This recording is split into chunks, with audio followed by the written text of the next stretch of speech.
Mga kapuso, itinalaga bilang ika-267 na Santo Papa si Cardinal Robert Francis Prevost ng USA.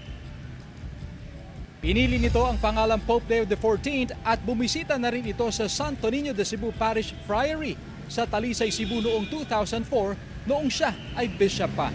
Balitang hatid ni CJ Torida.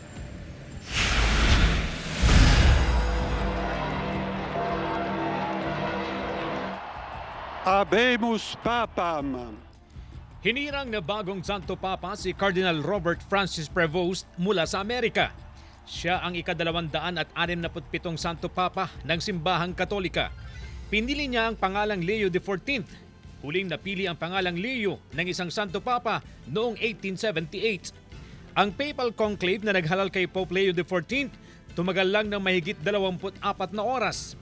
Mas mabilis kumpara sa conclave na naghalal kay Pope Francis noong 2013 at Pope Benedict XVI noong 2005 na nagtagal ng hindi bababa sa 26 na oras. Sa unang mensahe ni Pope Leo XIV sa publiko, sinabi niyang ang Simbahang Katolika ay magiging bukas para sa lahat, lalo sa mga mangangailangan ng pagmamahal at pagkalinga.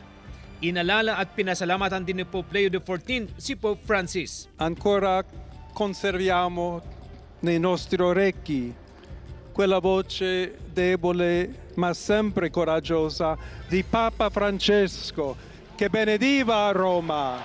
Il Papa che benediva Roma dava la sua benedizione al mondo intero quella mattina del giorno di Pasqua.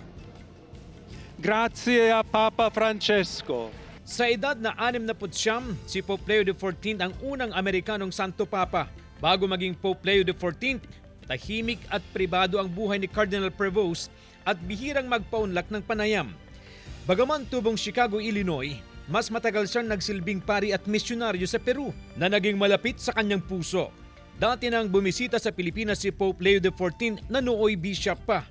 Sa Facebook post ng Augustinian Province of Santo Niño de Cebu, January 31, 2004, nang pangunahan ni nooy Prior General of the Order of St. Augustine, Father Robert Francis Prevost, ang pagbabasbas sa Santo Niño de Cebu Parish Friary sa Barangay Mohon, Talisay City.